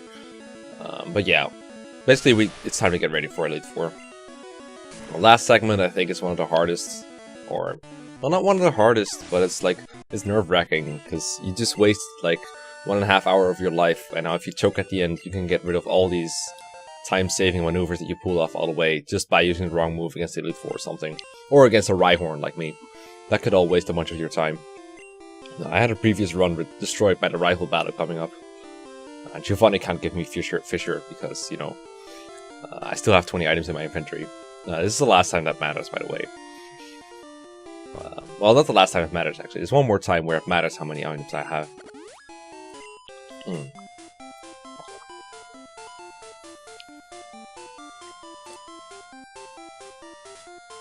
But yeah, this rival battle coming up is kind of annoying because he still has that Alakazam and he still has the stupid Pidgeot. But I got destroyed by it last time because I got crit by the Pidgeot to the point where I was on low HP when Alakazam came out, and then it crit me with a Psybeam or a Psychic, and I died after all that work. So it's like, oh god, not again, please, not again, please, not again. But this time I'm on like very high health compared to the last time. Reminder that I have no way of healing in my inventory. If I wanted to heal myself, I would have to go to a Pokemon Center. Tried to use Super Repel in battle, didn't work, so I went with the X Special instead. Whirlwind thankfully doesn't work in the first gen. When used in trainer battles, it just says you're unaffected. And because of that, it's a complete waste of time for them, and so is trying to use Mirror Move when I'm using X items. So I do end up at +2 with no scratches on me this time, and at 73 HP, I'm feeling fairly safe, but still somewhat paranoid.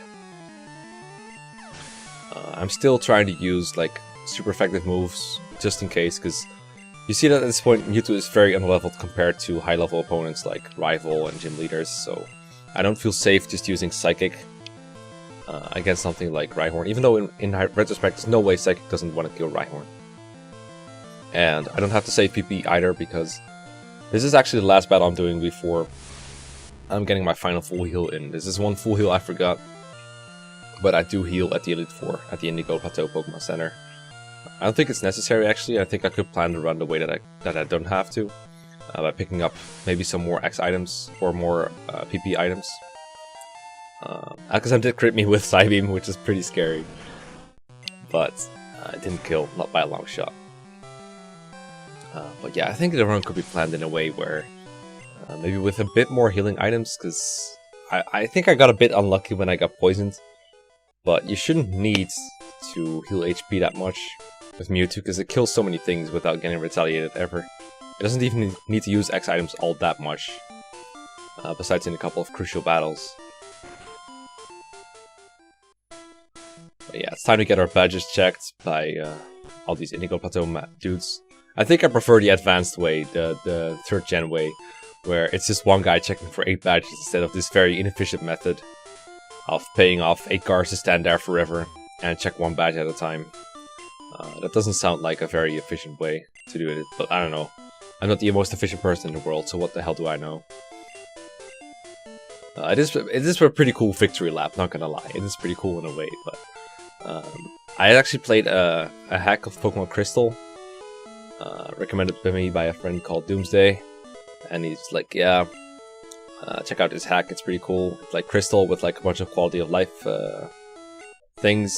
There's the max ether on that island, by the way, if you care. He's like, go check that out. And it's like, okay, cool. And then I spent like a bunch of time playing it, and it's actually pretty fun. But that one redoes this part right here, where it checks for all of your Johto badges when you're on your way to the Elite Four for the first time. And it was actually pretty annoying, not gonna lie. So I use the Super Repel here. I usually use it before I enter Victory Road, but I decided, hey, I'm going through 2 tiles of grass, so might as well not push my luck and use it here. And then be a bit like try to use it in time in Victory Road, but another cave where I haven't fully memorized what to use Super Repels. So normally I use it right here when I'm also using Strength with Lapras. And now it's just a matter of pushing Strength boulders without exiting the cave. That resets the boulder and wastes a bunch of time. It's a pretty boring puzzle to watch once you've solved it. I thought it was pretty interesting as a kid. I definitely got stuck here. Had to look it up at a walkthrough. It's pretty interesting for young kids, but for me it's like whatever. It is a pretty cool cave. I like that you don't have to battle any trainers whatsoever in Victory Road, but you have to be very careful not to. Like, they're positioned in ways where you have to look out for them and like have very precise movement when avoiding them. It's pretty challenging for a speedrun. And here on this floor, I actually peek at where the trainer is again, because I forgot where this this black belt is. I forgot if he was like on the upper or the lower part of the platform that he's on. And I hit him before in one of my old runs, and I was so paranoid that I just went and checked by going into the corner. It saves like... it wastes like maybe 2 seconds to do it, but a battle takes much more time than 2 seconds. And I was so far into the run, I didn't want any more stupidity. I made plenty of foolish mistakes, but nothing very major that like cost me like many turns or had me walk back all the way somewhere or something. So I'm pretty happy with that. Now, as I said that, there is definitely a bit of a screw-up coming up, not gonna lie. Oh god, I'm picking up not gonna lie from Deltrade, and oh well. Yeah, this is the longest boulder push in the entire Victory Road, I think. It's gotta go all the way there. So I'm like, yeah, I gotta push this down, right? Oh, no, wait, no, and then I fixed it. Like, it's not that hard of a mistake to fix, but when you make a mistake like that, I think part of what makes a speedrunner good, or like a player at any game good, a competitive player at any point good, is being able to fix mistakes really quickly and being able to adapt to the way that things have changed. In this case, I pushed the boulder in a way I shouldn't have, and I quickly found the solution to getting it on the right path again. That was great. And I found level 45 Onyx. As you can see, again, a couple of rare candies could have saved me this encounter, so maybe there is room for improvement there. If there's one thing good thing about Mewtwo though, is that he's so fast that escaping from battles is never an issue for him. I don't think it's really an issue for Blastoise or Nidoking either, except maybe at the very beginning. Like, I remember some people complaining about their Squirtle getting stuck against like a level 4 Pikachu in Viridian Forest, and then Pikachu is too fast for it to escape reliably, and then he can die to like a crit Thunder Shock or something. That'd be pretty funny. But yeah, I like this puzzle where you like push a boulder through the floor so that you can push it into this hole. I was a bit too optimistic about Super Repel here. It ran out earlier than I expected. I thought I could get through the entirety of the cave with it, but even without the boulder screw up, I would still have needed to use it. So generally you want to time your Super Repels so that you can use them at the same time as Strength, because you're in the start menu anyway at that point, so it's better. My water bottle is leaking, one of them. Not sure which. I don't care anyway, I'm done with the run almost. It's like, maybe like 15 minutes left or something, generally, depending on how Elite Four goes.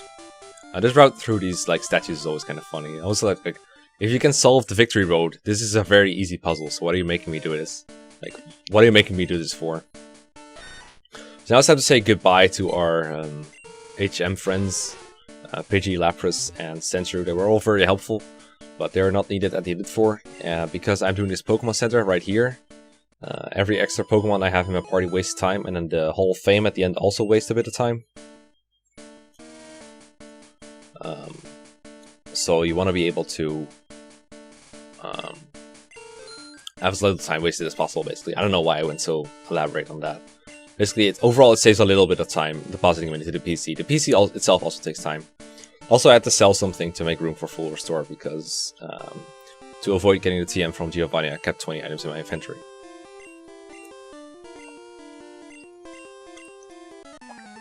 So here is Lorelei, and I've determined through a bit of experimentation that I think the optimal number of X specials to use against her is like 3. I believe that one it KOs all of our Pokemon, maybe not Jinx, but it should at the very least 2 hit KO Jinx. As you can see, I have 13 left, so enough for like every Elite Four if I had to fight like, well, not 5 Akathas, but like 4 of them. There's some Elite Four where I don't even have to use one X special. And for some reason, Dugong keeps spamming Growl. I know it doesn't want to use Rest, but it could have used Aurora Beam on me. I decided not to though, and I'm grateful for that, because it means I don't have to heal for quite a while. Not that Aurora Beam would do all that much, honestly. I'm just talking out of my butt. But most of Lorelei's Pokemon are weak to Thunderbolt, so really the most annoying part is like what happened in one of my runs was I failed to want to KO Jinx and they used Body Slam on me and paralyzed me. And because of that, Lapras also ended up taking more time. But generally, Mewtwo has a pretty good type advantage over the Elite Four. Lorelei is weak to Thunderbolt, or might as well be. Bruno and Agatha are both very weak to Psychic, and Lance is weak to Ice Beam. And the champion has like various Pokemon types, obviously, but still various types weak to one of Mewtwo's moves. Mewtwo's coverage is really what makes it so good. That and the fact that it has like early access to a really powerful move in Psychic. And of course the speed and the high special and high stats, all that of course, but the coverage is just, at this point in the game, it's really insane. Now Bruno has 2 non-fighting Pokemon, 2 Onix, but they are Onix, and Onix's special defense is really low, so it dies to Psychic anyway. I think there's a possibility that Confusion overgoes some of the other guys. Hitmonchan, Hitmonlee, and Machamp all have very low special, but they also are at a very high level compared to Mewtwo, so I don't think it's safe using Confusion, and at this point I definitely wanted to play it safe, so I didn't do any fancy tricks. I just straight up spammed Psychic. PP is not a concern. I have 2 elixirs left at this point, maybe 1, but I think 2, so there's no way I'm ever running out. I only need to use 1 for the champion just in case, and I think if I like planned even tighter, it's possible that I wouldn't even need that, because I did use the Elite for the Indigo Plateau Pokemon Center, so I have a ton of PP left. Apparently I do use Ice Beam instead of Psychic against Onix. I'm actually not sure if Psychic would KO it, now to think of it, because, well, it's hard to compare, but like you remember that like Brock's Onix didn't nearly die to a Psychic, but that was when Mewtwo was very unleveled compared to it, and Mewtwo's special attack obviously grows way faster than Onix's special defense. Well, it's called special in this game, but you know what I mean. Mewtwo's has like good special compared to Onix.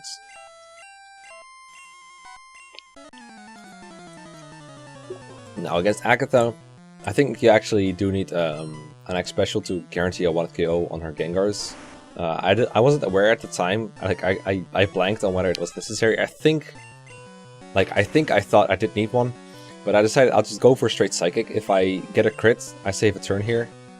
And that's really good against this Gengar because his moveset is really annoying. His AI is completely random and he uses either Nightshade, which is okay. It does a bit of damage, but that's not as annoying as like Confuse Ray, which it could also use. I think there's another annoying move that I can use, but basically you don't want to be in against it for too long. So if you can try to get a crit, like a 1-4 crit, that's pretty good. And the other Gengar is actually not much of a threat. I don't think it even has Confuse Ray. I think it prefers to use Dream Eater. For some reason, it really likes to use Dream Eater against Pokemon that are awake.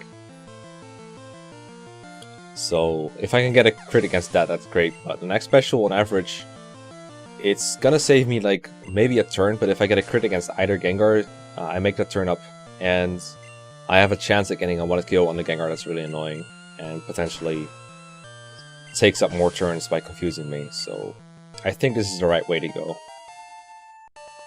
Maybe you disagree though, just let me know. But I think it's the right play. Like, I gotta stress this, I have never seen someone speedrun this game properly with like guaranteed good strats using Mewtwo. I've seen like Exarion, who's the guy who invented this. I'm not sure if I mentioned this yet, because I discarded some earlier recordings of this. Not the whole thing, just to start, don't worry. I didn't record 2 hours for nothing. Like, he's done runs with like all kinds of different starters, and he did say that Mewtwo is like the best for this. He's like #1, undisputed. But I've never seen like an actual run. I seen like one on YouTube, but it didn't look very good, because it wasn't by him. It was by someone relatively unknown, I think. But yeah, Lance. I actually think this could also be optimized a little further. Not sure how many X specials you need. All of his Pokemon are weak to some kind of move you use. I think the only one who survives +0 or +1 is Aerodactyl, but I use +2 because I think I saw Aerodactyl survive +1 Ice Beam / Thunderbolt. But Gyarados is 4 times weak to Thunderbolt, so it dies to +1. I think you do need +1, because it is at such a high level. Same for Dragonite and Ice Beam. Dragonair, because I'm at +2, I'm pretty comfortable that I can like 1-KO it with a neutral Psychic to save the text box. The Aerodactyl's really the one I'm worried about. I guess at this point I should also mention badge boosts. Sometimes when a gym leader is like, your Pokemon will gain more speed, what they mean in Gen 1, which is probably not the way they intended it to work, is every time you boost your stats in some way, or even modify your stats in any way, like even Growl or something, or X Special, that badge boost is applied again. So Mewtwo gets a bit of an... for example, Blaine says it increases special attack damage. So every time you use a like any stat modification, you get a little bit of extra special attack. And those boosts last throughout the entire battle, but if you level up, your badge boosts are gone. And the speedrun makes use of this in the Lance battle by using an X Special against Gyarados, for example, to increase Nidoking's speed. And in my case, I don't think it mattered because Mewtwo ties base speed with Aerodactyl anyway, so it doesn't need to be any faster. So Aerodactyl's like the fastest Pokemon in here. But it's pretty cool nonetheless. So I save just in case, and now it's time for the final battle. We are roughly 10 minutes ahead of schedule. Not really, because we still got the battle to go, and a bunch of talking. But it is pretty clear that we're going to be saving time as long as we don't make any major screw-ups. It will be pretty impressive if I manage to screw up a like 10-minute lead, but you never know, right? But yeah, now the rival's here one last time. I don't think Pidgeot has Sand Attack anymore, so none of that bullshit anymore.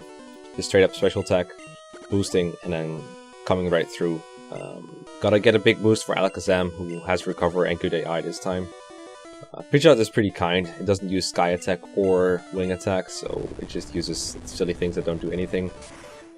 You'll notice that the animations are forced to be on. There's no way to turn them off, so it's actually a good idea to try and use, I think, Ice Beam over Thunderbolt for a bit of a quicker animation. I forgot about that for a moment. But for the rest of the battle, I'm going to spam Ice Beam, because it has the fastest animation out of all my moves, I believe, besides like Confusion, but Confusion is too weak at this point.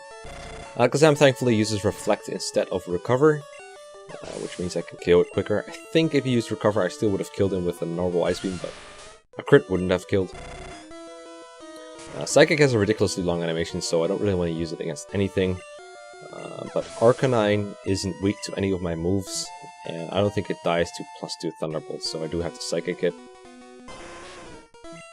But at this point, a record is pretty much guaranteed, because nothing went really that wrong against Pidgeot. Not that it could have gone very wrong. So it looks like we're set, and we just need to remember to like use the right moves. I've used the wrong move against, for example, Executor before, and then it uses like barriers and wastes like 5 attack animations. In this case, I got a crit against Executor, which is just as bad, honestly. Really annoying miss. That did cost me a couple seconds, but those are the kind of things you try to improve upon in the next run, right? I mean, if any Pokemon is permitted to waste time against me, it is Executor, the best Pokemon of all time. But yeah, one last Thunderbolt, and we are about to be crowned champion. Feels good. Mewtwo makes it to exactly level 50, which I find a bit poetic, almost. It is funny how underleveled it is compared to the opponents, though.